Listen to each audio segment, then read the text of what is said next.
Kottayam, a serene town nestled in Kerala, witnessed one of India's most haunting crime mysteries beginning in 1992.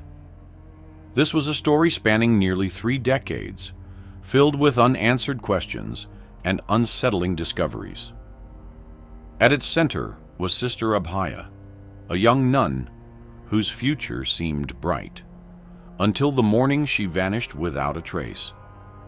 Her body was later discovered at the bottom of a convent well, igniting a storm of suspicions that would fuel one of India's most prolonged and controversial murder investigations.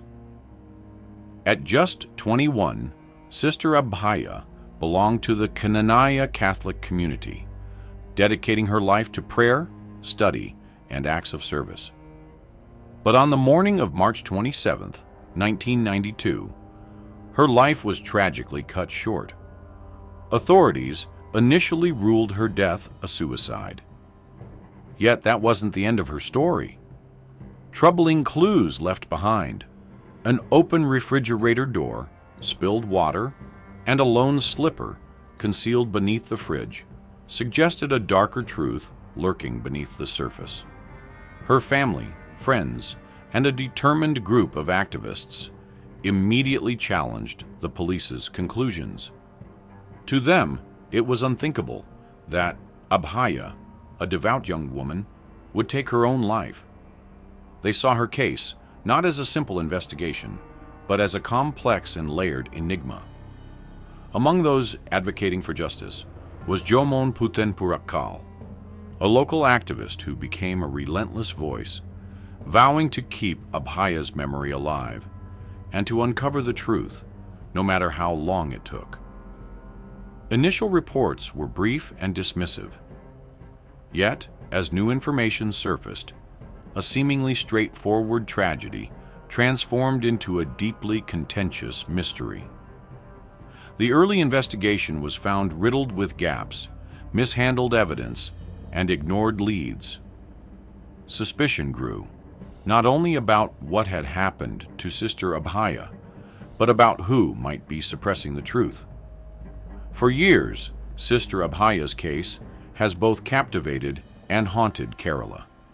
What secrets lay hidden in her life and death?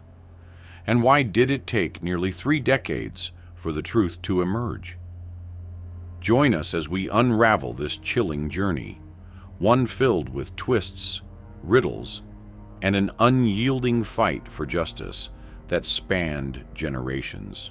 The quiet calm of Santa Pius the Convent in Kottayam shattered on the morning of March 27, 1992, when a terrifying discovery brought the community to its knees. That morning, Sister Abhaya had risen early to study for her exams, slipping out of her room before dawn. But by mid-morning, her absence was deeply felt, and her friends and fellow nuns grew anxious, unable to find her. During a search, they came across unsettling details. The refrigerator door, left wide open, a water bottle without its lid, and a single slipper abandoned on the cold kitchen floor. Another slipper was later discovered, hidden in the shadows near the convent's well. With the first light of day, fear within the convent grew. When someone finally looked down the well, they found Sister Abhaya's lifeless body resting at the bottom. Shock and grief swept through the convent as news of her death quickly spread. Only hours before, the nuns had shared a meal with her, exchanged laughter, and wished her well. Now she was gone, and the only traces she'd left behind pointed to the chilling final moments of her life. Shortly after the discovery, officers from Kottayam West Police arrived, initially treating the incident as a tragic but accidental death. Yet those who knew Abhaya were immediately skeptical. She was known for her devotion, her discipline, and her commitment to her studies. How could a young woman, preparing for exams and devoted to her future in faith, end up at the bottom of a well before dawn. The scene in the kitchen hinted at a hurried, almost frantic exit, leaving behind strange clues that didn't sit well with anyone. Later that morning, her body was retrieved from the well by firefighters, and the police initiated an investigation. But instead of bringing clarity, the findings raised more questions. Although her body bore suspicious bruises, the initial post-mortem report attributed her death solely to drowning, leaving the injuries unexplained. It felt as if the case was being hastily dismissed, as though an uncomfortable truth were being swept aside. Still, the eerie events of that morning demanded attention. This discovery marked the beginning of a case that would resist simple answers and evade resolution for decades. The truth of what happened to Sister Abhaya seemed buried not only in the convent well, but also under layers of secrecy, doubt, and contradiction that would cast a long shadow over the investigation for years to come. In the days following Sister Abhaya's tragic death, rumors of foul play began to ripple through Kottayam. Yet when questions arose, the police seemed almost eager to provide an explanation, framing the incident as a tragic suicide, the simplest and, to them, most plausible explanation for the young nun's death. But as the official story took shape, those closest to Sister Abhaya found it impossible to believe. Why would a devout and determined young woman end her life so violently?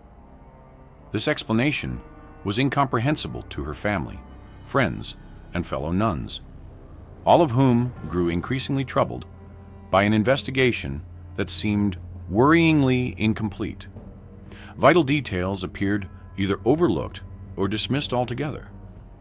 One of the most vocal opponents of the suicide theory was Jomon Puthenpurakal, a local activist who became a relentless advocate for justice. As leader of the newly formed Sister Abhaya Case Action Council, Jomon was convinced that her death was far from a simple tragedy. With unwavering resolve, he pushed for a deeper investigation, demanding transparency and accountability from authorities who appeared all too willing to let the case fade into obscurity. The official theory soon began to unravel as additional details came to light. Persistent rumors surfaced that crucial evidence had mysteriously disappeared. Reports indicated that physical evidence collected from the scene, including Abhaya's clothing, had been destroyed without a clear reason. Although medical examiners noted suspicious injuries on her body, the initial post-mortem report classified her death as a drowning, overlooking signs that hinted at something far more sinister. For Jomon and other concerned citizens, it felt as though essential evidence was being systematically removed from the investigation, as if someone intended to obscure the truth. But the movement for justice was just beginning. As public outcry grew, activists and family members refused to accept the hastily drawn conclusions. What truly happened to Sister Abhaya that fateful morning? The answer seemed just out of reach, hidden behind layers of official reluctance and a trail of vanished evidence. Yet, driven by an unyielding dedication to the truth, the community resolved that her story would not be buried or forgotten. The mysterious circumstances surrounding Sister Abhaya's death ignited a wave of public outrage, even as authorities sought to quickly close the investigation. Leading this outcry was Jomon Puthenpurakal, a steadfast activist who believed that true justice for Abhaya could only be achieved through an unyielding pursuit of the truth. The more questions that went unanswered, the more Jomon's resolve grew, ultimately leading him to form a movement dedicated to ensuring that Abhaya's memory would endure in the hearts and minds of people across Kerala. This was no ordinary campaign. Jomon's Sister Abhaya Case Action Council became a rallying force, drawing support from every corner of the community. People who might have otherwise remained silent found themselves compelled to demand answers. The Action Council circulated petitions, gathered signatures, and raised awareness to expose the troubling manner in which the investigation was unfolding. It was no small feat to challenge the official narrative in a community where religious institutions were deeply respected and seldom questioned. Alongside community support, the media began providing extensive coverage of the case. Investigative reports shed light on inconsistencies in the police's approach, while headlines cast doubt on the rushed conclusion of suicide. Journalists brought global attention to suspicious actions such as the swift destruction of Abhaya's personal belongings and the missing evidence pointing to potential foul play. Rumors began to circulate, portraying Sister Abhaya's life and the events of her final morning in a way that starkly contradicted the police's claims. As public pressure mounted, the authorities could no longer ignore the growing calls for transparency. Questions swirled. Why were the police so eager to label Abhaya's death as self-inflicted? What were they hiding? Public trust in the investigation plummeted, ultimately compelling the Kerala government to act. In April 1992, the case was transferred from local authorities to the crime branch of the Kerala Police. For Jomon and the community, this was just the beginning. The journey toward justice would prove far longer and more arduous than anyone could have anticipated. With each new step came additional layers of resistance and secrecy, yet the public's determination never wavered. Over time, Sister Abhaya's death became more than a single tragedy. It became a symbol of the community's fight against corruption, silence, and the powerful forces guarding hidden truths. In April 1992, under mounting public pressure, the authorities transferred Sister Abhaya's case to the crime branch, giving the community fresh hope that answers were finally within reach. Yet, rather than clarifying the mystery, the crime branch's investigation only deepened it. Within weeks, they concluded that Sister Abhaya had, in fact, committed suicide, a determination that did little to calm the rising storm of suspicion. The crime branch's findings were met with widespread disbelief. It seemed inconceivable that a thorough investigation could overlook clear signs of struggle. Despite witness accounts and medical observations of bruising on her body, the ruling of suicide remained unchanged. Rumors spread, suggesting that evidence had been tampered with or even destroyed to support this narrative. Allegations surfaced that key items, including Sister Abhaya's clothing and personal effects, had either been discarded or altered to fit a preset conclusion. Undeterred, the Sister Abhaya Case Action Council, led by Jomon, continued to push for justice. With the support of local media and a persistent group of activists, the council refused to accept the crime branch's findings. By 1993, their efforts led the Kerala High Court to order a new level of intervention, assigning the Central Bureau of Investigation, CBI, to the case. The public was optimistic that the CBI's involvement would bring an objective and thorough investigation to finally uncover the truth. The CBI's entry into Sister Abhaya's case marked a significant turn. The initial CBI team re-examined evidence, re-interviewed witnesses, and scrutinized the crime branch's report. But even they found themselves tangled in the increasing complexities of the case. As their investigation deepened, they encountered more troubling gaps, contradictory witness testimonies, and signs of manipulation. Early CBI findings were inconclusive, failing to definitively confirm whether Sister Abhaya's death was a suicide or a murder. As the investigation continued, tensions within the CBI began to surface.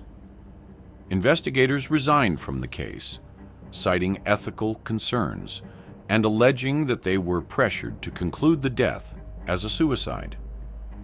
To the public, this only strengthened the belief that Sister Abhaya's death was not a simple tragedy, but a crime shrouded in concealment.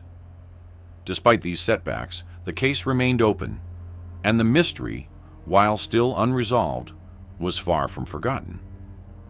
The CBI's involvement had initially offered a glimmer of hope, but the truth remained frustratingly out of reach. Years of exhaustive investigation, mounting frustration, and relentless courage from those who demanded justice would be needed before any real answers came to light.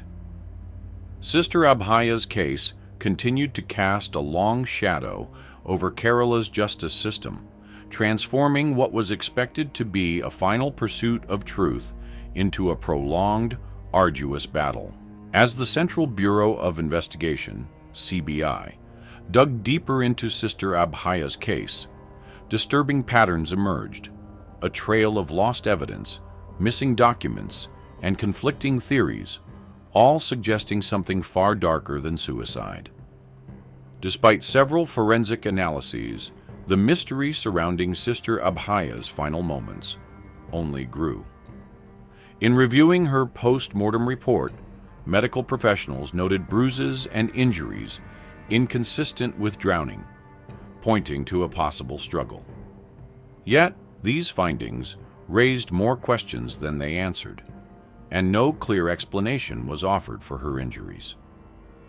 In 1995, forensic experts conducted a dummy test to recreate the events leading to Sister Abhaya's death, using a life-sized mannequin to simulate her fall into the well. The results suggested that her body might have been deliberately thrown, indicating foul play. Despite these findings, however, no arrests were made, and the mystery continued to deepen. As the investigation wore on, more unsettling allegations surfaced. Key witnesses reported strange activities on the convent grounds the night before Sister Abhaya's body was found. Essential pieces of evidence, including photographs and physical artifacts, had also mysteriously disappeared from the scene. Critics alleged that the crime scene had been tampered with, eliminating crucial details that might have identified her killer. Adding to the confusion were divisions within the CBI itself.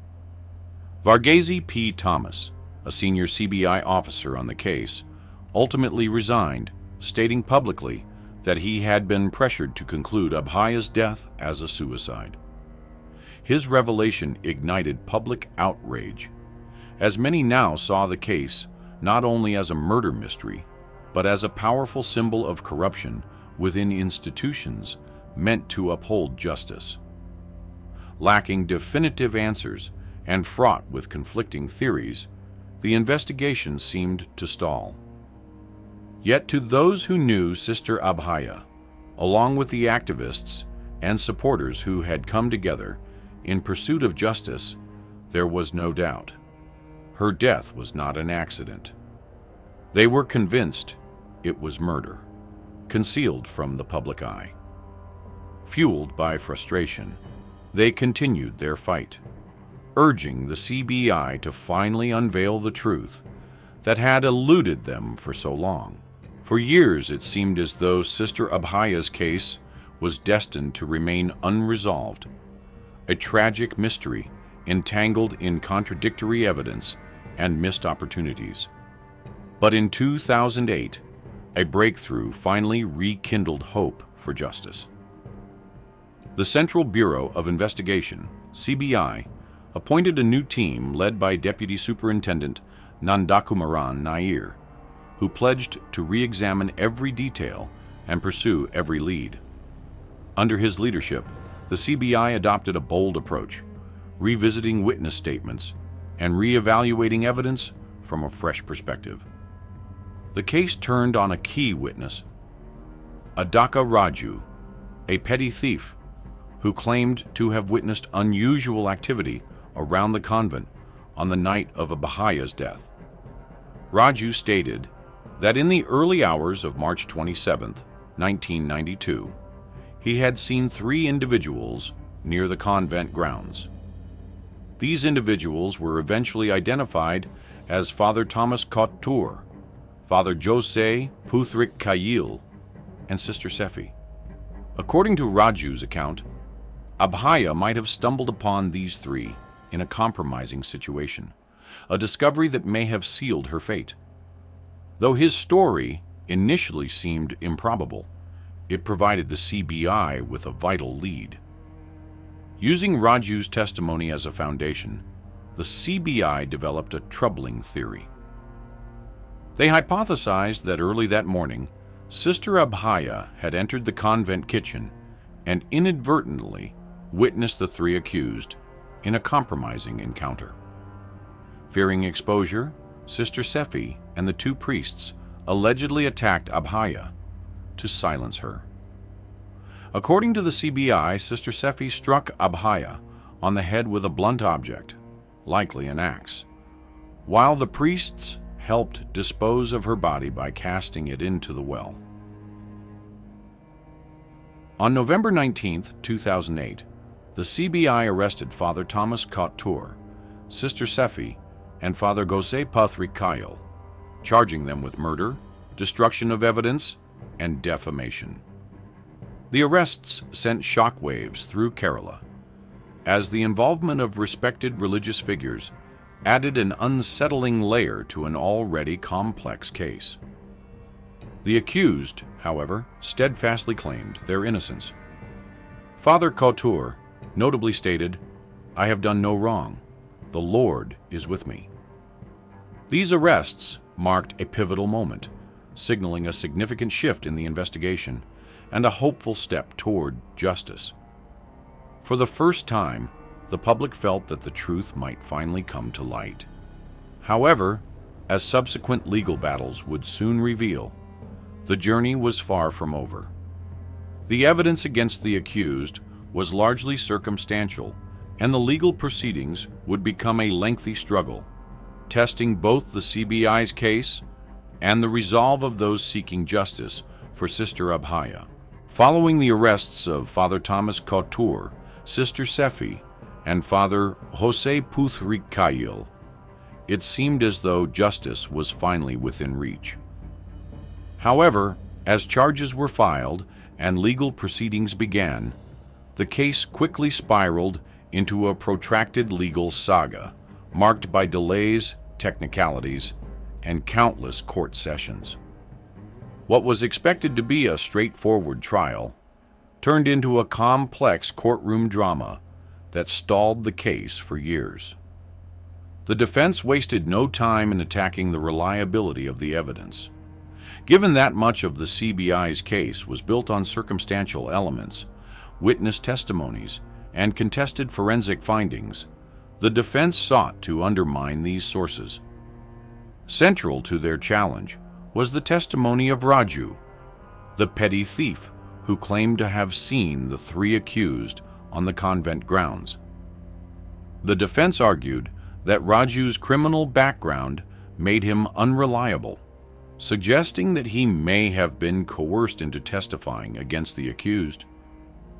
They raised doubts about his motives and credibility, casting his statement as unreliable. Another contentious issue was the outcome of narco-analysis tests conducted on the accused. These tests, designed to extract information using a truth serum, reportedly indicated involvement in Sister Abhaya's death. However, The defense claimed the narco-analysis CDs had been tampered with, calling the authenticity of the recordings into question. Allegations arose that the original CDs had been modified multiple times, leading to suspicions of evidence manipulation, a claim that further muddied the case. The court's response to these arguments was mixed. While some judges considered the CBI's findings credible, others remained skeptical, questioning the reliability of the evidence and casting doubt on the prosecution's case. Meanwhile, public interest in the trial reached new heights. Newspapers, media channels, and true crime enthusiasts followed every twist in the proceedings, scrutinizing each development and raising questions about the role of powerful institutions that could be influencing the case from behind the scenes. The legal delays only deepened public frustration. Years passed with little progress. The accused were repeatedly granted bail, and hearings were routinely postponed. For many, the case became a troubling reminder of how difficult it can be to secure justice in cases entangled with controversy and secrecy. Those who had hoped for a swift trial and resolution were left disappointed. Yet, despite the mounting obstacles, the fight for justice pressed on. Supporters of Sister Abhaya, led by the Action Council, organized rallies and worked tirelessly to keep the case in the public eye. They remained convinced that persistence would ultimately prevail, and that the truth, however long it took, would come to light. Each legal challenge only strengthened their resolve, fueling their commitment to ensure that those responsible for Sister Abhaya's death would face justice. After more than 3 decades of delays, setbacks, and intense public advocacy, the case of Sister Abhaya finally reached its conclusion. On December 22, 2020, a special CBI court found Father Thomas Couture and Sister Sefi guilty of murder, marking an extraordinary and long-awaited verdict in one of India's most drawn-out murder investigations.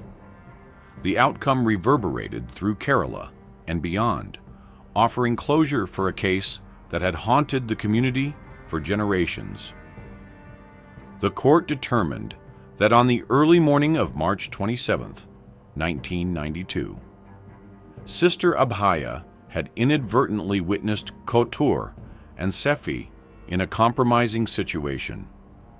Fearing exposure, the two attacked her in a desperate attempt to keep their secret. According to the court's findings, Sister Sefi struck Abhaya on the head with a blunt object, likely rendering her unconscious.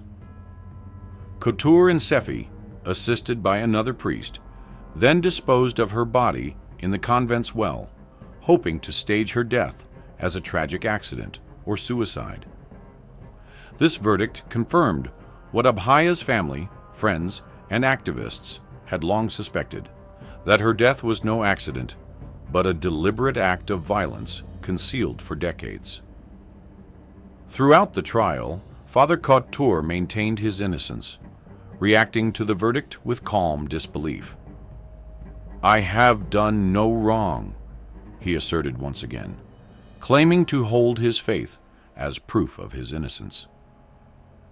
Sister Sefi, meanwhile, made no statements, choosing to remain silent as the verdict was handed down. Both were sentenced to life imprisonment on December 23, 2020, and ordered to pay fines, although each continued to deny involvement in the crime. For Jomon Puthan Purakal and the members of the Action Council, who had led the campaign for justice from the very beginning, the verdict represented a deeply significant victory. Jomon expressed relief and triumph, stating that, after years of struggle, justice had finally been achieved for Sister Abhaya, and she could now rest in peace. This hard-won outcome was a testament to the power of persistence, proving that even the most challenging cases can reach a resolution when pursued with resilience and commitment. The case of Sister Abhaya was no longer just a tragedy. It was a powerful reminder of the impact that collective pressure and unwavering dedication can have on even the longest-standing cases. Yet the verdict raised as many questions as it answered. Why had it taken nearly 28 years to reach this conclusion? How had the investigation encountered so many delays, setbacks, and obstructions? What forces and influences had been at play to keep the truth concealed for so long? And what role, if any, had broader religious and political networks played in the protracted nature of this investigation? These lingering questions cast a critical light on the very institutions meant to uphold justice, suggesting that layers of influence and silence had hindered the case from the start. For many, the fact that it had taken such an extraordinary amount of time and pressure to secure this outcome left them questioning whether other, similarly unresolved cases might also be victims of influence and neglect. The verdict's impact extended far beyond the walls of the courtroom where it was rendered. Over time, Sister Abhaya's case had come to embody both the strengths and weaknesses of India's judicial system. It showcased the incredible resilience of those who believed in justice, but it also underscored the immense challenges that activists, families, and even investigators face when institutional resistance, influence, or corruption stands in the way. For the people of Kerala and those who had closely followed the case, the verdict was bittersweet. It brought finality, but it was tempered by the staggering cost of reaching this point. It was a sobering reminder of how difficult it can be to achieve justice, especially in cases that touch on power and influence. Though justice was delayed for nearly 3 decades, the case of Sister Abhaya ultimately demonstrated that justice is possible, even against great odds. This outcome was only achieved through the unrelenting efforts of activists, journalists, and ordinary citizens who refused to let the case fade from memory. It is a legacy that has left a lasting mark on Kerala's legal landscape, underscoring both the importance of accountability and the necessity of public vigilance in ensuring justice is served. The investigation into the circumstances surrounding Sister Abhaya's death has left an indelible mark on India's legal system and the community that fought for nearly 3 decades to uncover the truth. What began as a tragic, mysterious death within the quiet confines of a convent in Kerala soon transformed into a symbol of the relentless struggle between ordinary citizens and the powerful forces that sought to bury the truth. The unwavering pursuit of justice by Jomun Putanpurakal in the Action Council and the public at large highlighted the essential role of accountability and transparency, particularly when standing against institutions once believed to be untouchable. Reflecting on this case reveals that Sister Abhaya's life and the untimely events leading to her death sparked a transformation in how sensitive and high-profile cases are approached.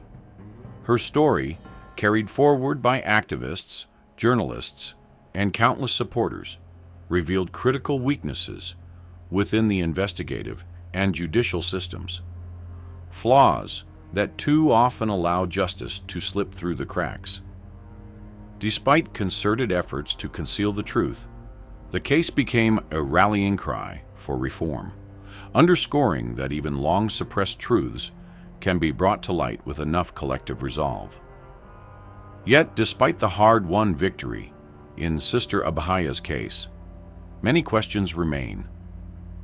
Her story, though deeply impactful, reminds us of countless other cases in which the fight for justice has been obstructed by layers of bureaucracy and powerful interests. The number of lives still awaiting closure, truth, or even a basic acknowledgement of their suffering remains uncertain. Sister Abhaya's case serves as a stark reminder of the many whose stories lie unresolved or hidden, waiting for those brave enough to bring them into the light.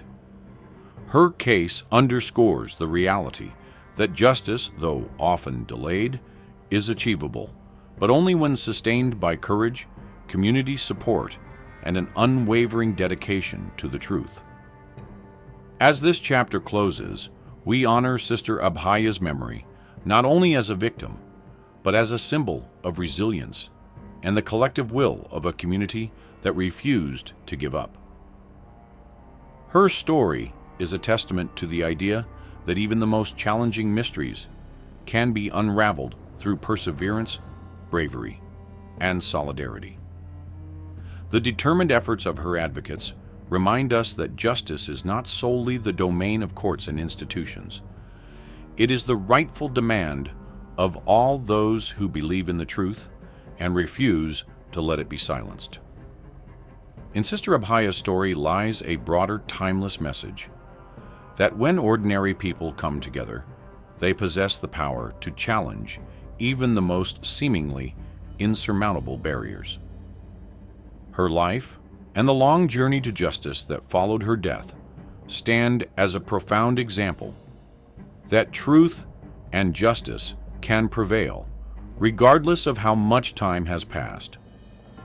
Her legacy resonates as a tribute to courage, a call for continued vigilance, and an encouragement for communities everywhere to hold institutions accountable. And so, while Sister Abhaya's life was tragically short, her legacy endures as an inspirational reminder that justice may be delayed, but not denied, that truth once sought with conviction cannot be forever hidden, and that some stories, like hers, will never fade.